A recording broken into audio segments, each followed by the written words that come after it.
आपल्यासोबत संवाद साधण्यासाठी आमदार गोपीचंद पडळकर जी आहेत. पडळकरजी, खरं तर तुमचं TV9 मराठीमध्ये स्वागत आहे. पंतप्रधान नरेंद्र मोदी यांना दीर्घायुष्य लाभावं यासाठी आपण आज कळंबोलीतील मायका मंदिरामध्ये आरती आणि पूजेचं आयोजन केलं होतं आणि आपण आरती देखील केलेलं आहे. काय साकडा घातला? हे बघा, आम्ही सगळे देवाला मानणारी लोक आहोत. आमची कुलदेवी आहे मायाका देवी आणि मायाका देवीचं मंदिर आमच्या कळंबोली पनवेलमध्ये आहे. आणि मग आज आम्ही सगळे इथले आमचे सगळे सहकारी घेऊन माननीय सदाभाऊ खोत मंत्री महोदय, माननीय मानवरताई, माननीय कतारताई, विकासदादा आहेत, माननीय तुकारामजी सरग नगरसेवक, माननीय भगत साहेब आहेत, जयवंतराव आहेत, आमचे इथले सगळे सहकारी मित्र आहेत. आम्ही मोठ्या संख्येने इथं मायाका देवीच्या मंदिरामध्ये एकत्र येऊन आरती केलेली आहे आणि मायाका देवीच्या चरणी प्रार्थना केली. तर मायाका देवी इतकी कडक आहे ना, आम्ही सांगाल त्या पद्धतीनं आम्हाला आशीर्वाद देत असते. आणि म्हणून आम्ही आमच्या देशाचे पंतप्रधान नरेंद्र मोदी साहेब यांना 12 वर्ष झालं पंतप्रधान पदाच्या खुर्चीमध्ये बसून, आणि त्यांनी इतके आमूलाग्र बदल देशामध्ये केले. आणि त्यासाठी आम्ही प्रार्थना केली आहे की माननीय नरेंद्र मोदी साहेबांना शतायुष्य करावं.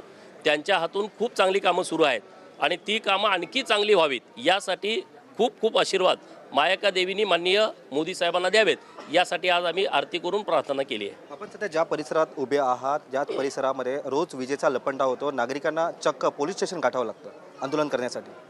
नाही, मला याविषयीची माहिती नाही, परंतु आता राज्यामधली परिस्थिती आहे. सोलारमध्ये आता आपलं राज्य देशामध्ये टॉपला आहे सोलारची वीज निर्मिती करण्यासाठी. कारण आता ह्या ज्या विजा आपण करत होतो, कोळसा इतका महागडा झालेला आहे, ते आपल्याला परवडणाऱ्यासारखं नाही आहे. धरणामध्ये कधी पाणी असतं, कधी पाणी नसतं आहे. आणि म्हणून आता माननीय नरेंद्र मोदी साहेब आणि देवाभाऊंच्या नेतृत्वामध्ये महाराष्ट्रामध्ये सोलारचे खूप मोठे प्रोजेक्ट बसवलेले आहेत सरकारी जमिनीमध्ये आता. आणि त्यामुळं मोठ्या प्रमाणामध्ये सोलारची वीज निर्माण झालेली आहे. या परिसरात जर अशी काही अडचण असेल, नक्की आम्ही माननीय मुख्यमंत्री महोदयांच्या कानावर घालू आणि तो प्रश्न मिटवण्याच्या दृष्टिकोनातून योग्य निर्देश देण्याची विनंती करू. पृथ्वीराज चव्हाण असं देखील म्हणतात आहे की मोदींच्या कारकिर्दीमध्ये रुपये आता 100 पार होणार. बघा, माननीय पृथ्वीराजजी चव्हाण हे चांगले अर्थतज्ञ आहेत, परंतु त्यांचा उपयोग कधी महाराष्ट्रातल्या लोकांना झाला नाही. मुख्यमंत्री असताना नरेंद्र मोदी साहेबांच्या नेतृत्वामध्ये भारतामध्ये इतक्या मोठ्या प्रमाणात पायाभूत सुविधा निर्माण झालेल्या आहेत, म्हणजे जग याचं सगळं कौतुक करते. एक उदाहरण म्हटलं तर 32 लाख कोटीचे नुसते रस्ते झालेले आहेत. तर आता ही जी जागतिक परिस्थिती निर्माण झालेली आहे, युद्धाची परिस्थिती निर्माण झालेली आहे, तेलाचे दर वाढायला लागलेले आहेत. कारण तेलाचा पुरवठा ज्या हर्मुज समुद्र दोन्हीतून होतो तिथं बऱ्यापैकी मोठ्या प्रमाणात अडचणी निर्माण झालेल्या आहेत. 50 लाख बॅरेल क्रूड ऑइल भारताची गरज आहे रोजची, त्यातले 25 ते 27 लाख बॅरेल ऑइल हे फक्त त्या हर्मुजमधून येतं आहे. तर ही परिस्थिती निर्माण झालेली आहे. सोन्याचे भाव मोठ्या प्रमाणात वाढलेले आहेत. तर नक्की ही परिस्थिती आज आहे, ती परिस्थिती उद्या राहणार नाही. माननीय पृथ्वीराज चव्हाण साहेबांनी काळजी करण्याचं कारण नाही. देशाचे पंतप्रधान अत्यंत सक्षमपणे या सगळ्या गोष्टीतून मार्ग काढतील आणि भारताला एका उंचीवरती आता त्यांनी नेऊन ठेवलेलं आहे, आणखी वर उंचीवरती घेऊन जातील. पडळकरजी, आपण पाहतो की पेट्रोलचे आणि आपले डिझेलचे दर जे 2-2 दिवसाला वाढतात आहे, नागरिक हैराण झालेले आहेत. बघा, आपण आता सगळे पत्रकार मित्र आहोत. आपण सगळ्या जगातलीच ही परिस्थिती निर्माण झालेली आहे.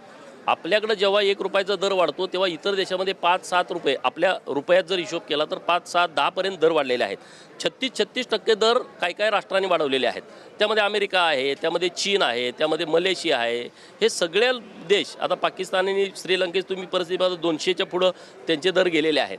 आता ही परिस्थिती का निर्माण झाली आहे? एवढे वर्ष आपलं सरकार जेवढी सवलत पेट्रोल आणि डिझेलमध्ये देतं आहे, इतकी सवलत कुठलाच देश देत नाही. आता परिस्थिती निर्माण होण्याचं कारण ही युद्धाची परिस्थिती आहे. जेव्हा $60 डिझेल क्रूड ऑइल होतं तेव्हा आपण व्यवस्थितपणे दर देऊ शकत होतो. आता ते 118पर्यंत मागच्या 15 दिवसापर्यंत गेलं होतं.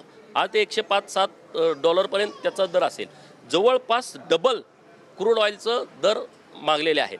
आणि त्यामुळं हे काय डिझेल आणि पेट्रोल भारतात तयार होत नाही. डिझेल आणि पेट्रोल 90% आपण आयात करतो आहे, 10% आपल्याकडे होतं आहे. आसाममध्ये, आपल्या मुंबई हायमध्ये किंवा काही ठिकाण किरकोळ ठिकाणी, राजस्थान, गुजरात अशा ठिकाणी आपण 10%च फक्त ऑइल आपल्याला मिळतं आहे. म्हणजे 100 थेंबापैकी 90 थेंब जर आपण आयात करत असू आणि आयात करतानाची परिस्थिती अशी गंभीर झाली असेल तर त्याला पर्याय नाही.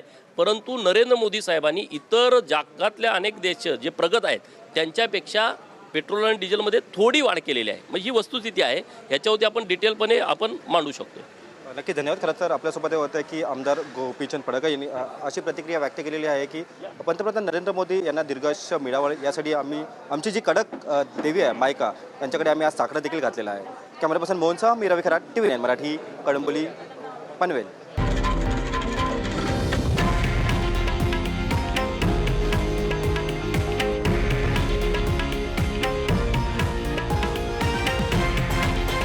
हे आहे देशातील नंबर 1 न्यूज नेटवर्क आणि आपण पाहत आहात TV9 मराठी, एकमेव.